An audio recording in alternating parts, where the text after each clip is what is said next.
Reshuffle. Mas Anies, Anda menyesal tidak di reshuffle presiden? Saya tanya IPK, mau ngomong nggak?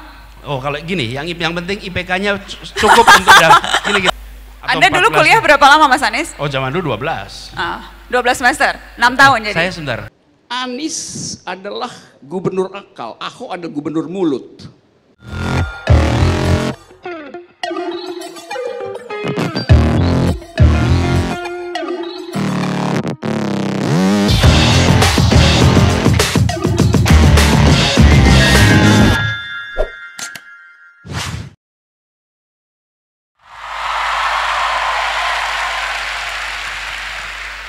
Apa komentar pertama Anda?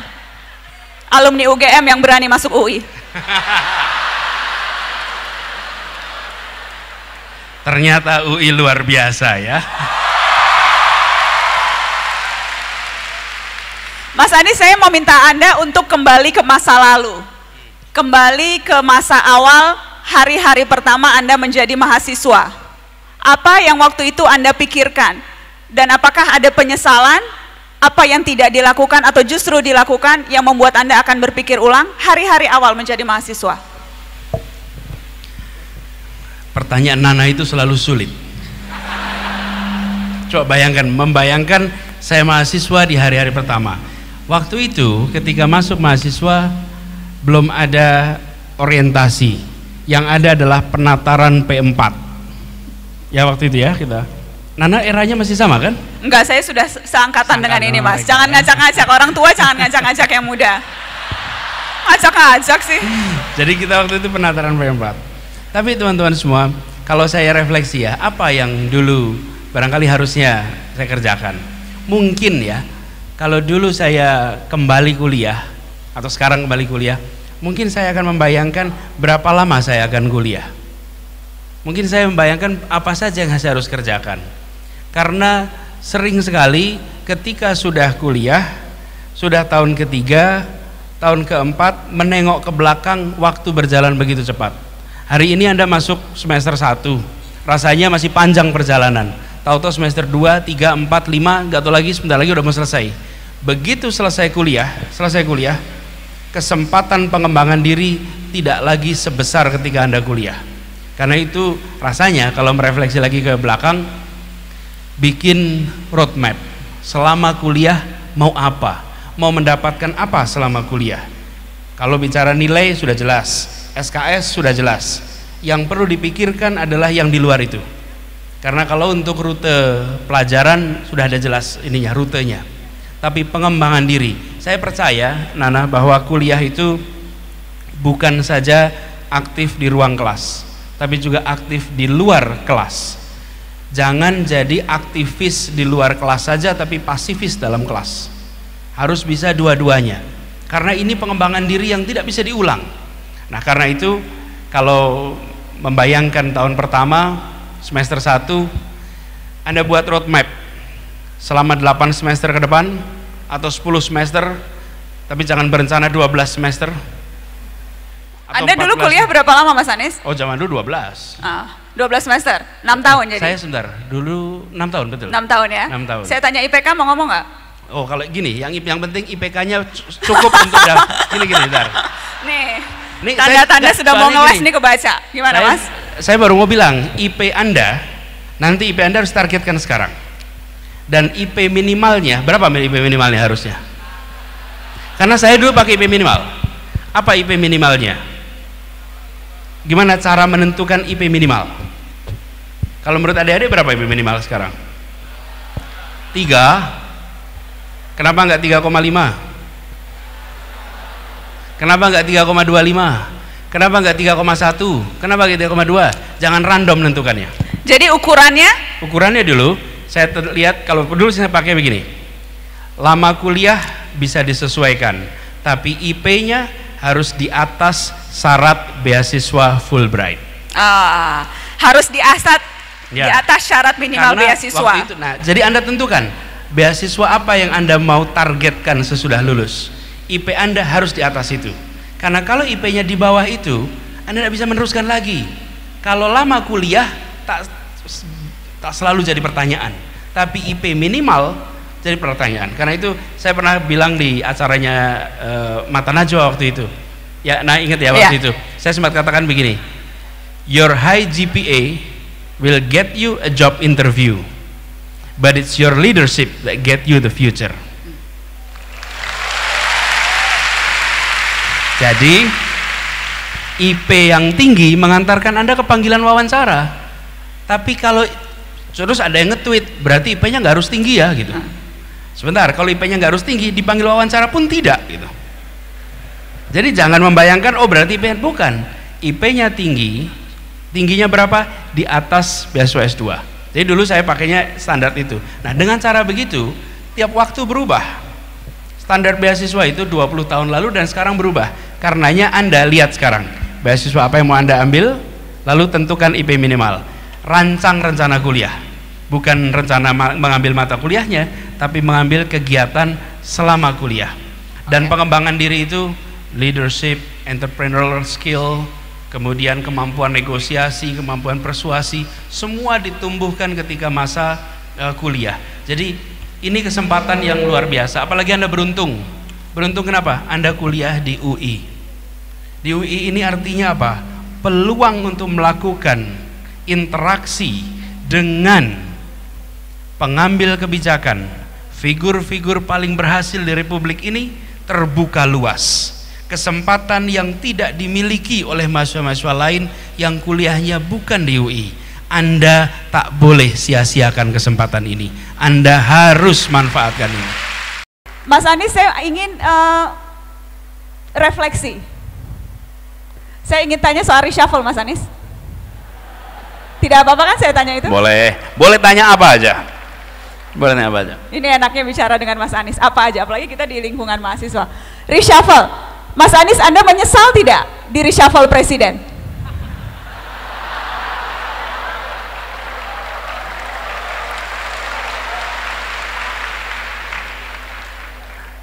Kalau menurut adik-adik perlu menyesal tidak?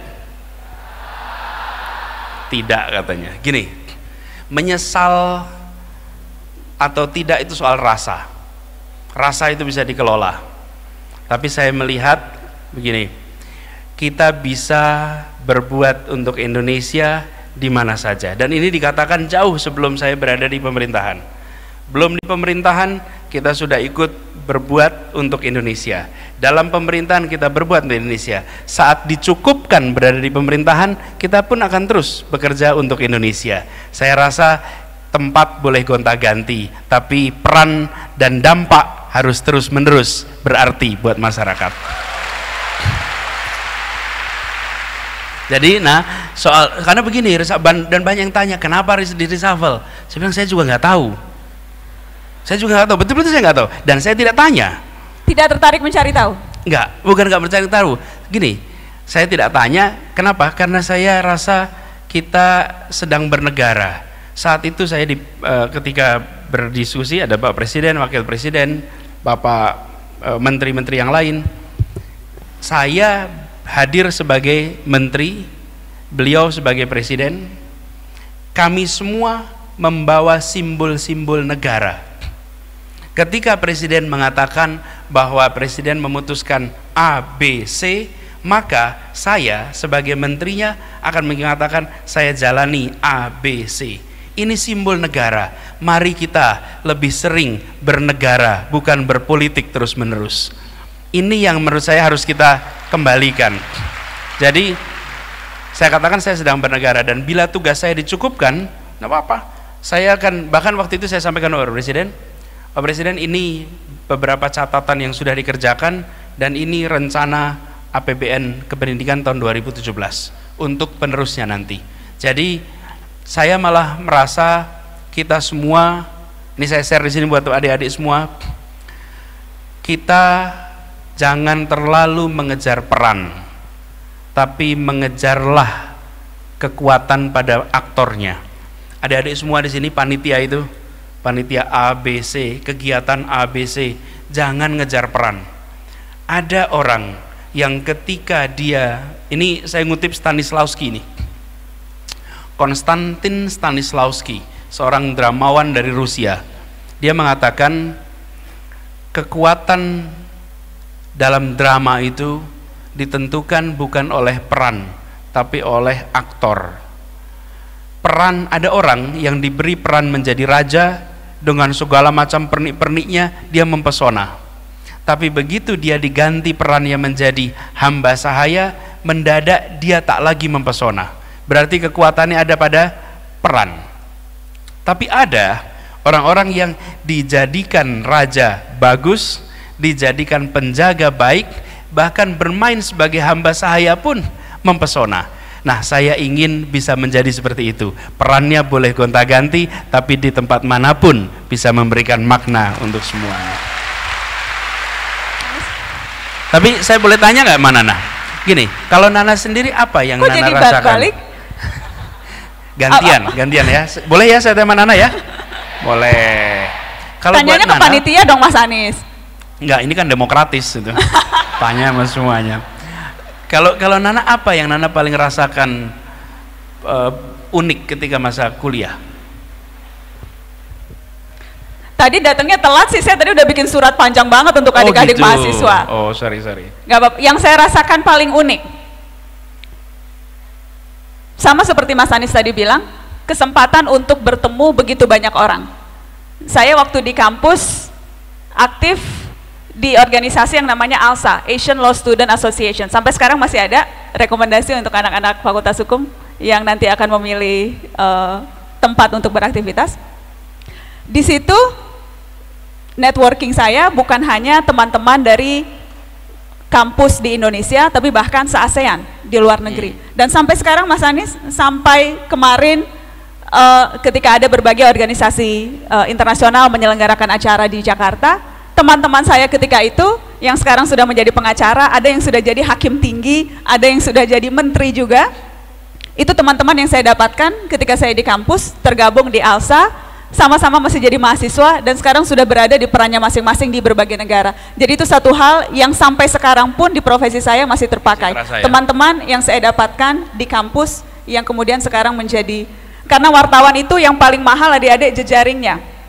Tes wartawan itu Mas Anies, kalau ada kita ada tes kompetensi, salah satu yang diuji itu yang bisa naik lolos ke level wartawan berikutnya adalah siapa orang penting yang ketika ditelepon dengan handphonemu akan mengangkat teleponnya. Siapa orang yang punya hubungan yang cukup dekat, yang kapanpun, jam berapapun ketika ditelepon akan mengangkat. Karena kekayaan wartawan adalah semakin banyak teman yang dia punya, semakin banyak jejaring yang dia punya, semakin banyak informasi yang mungkin dia dapatkan untuk nanti disebarkan ke masyarakat. Jadi itu yang saya dapatkan, Mas Anies. Wow.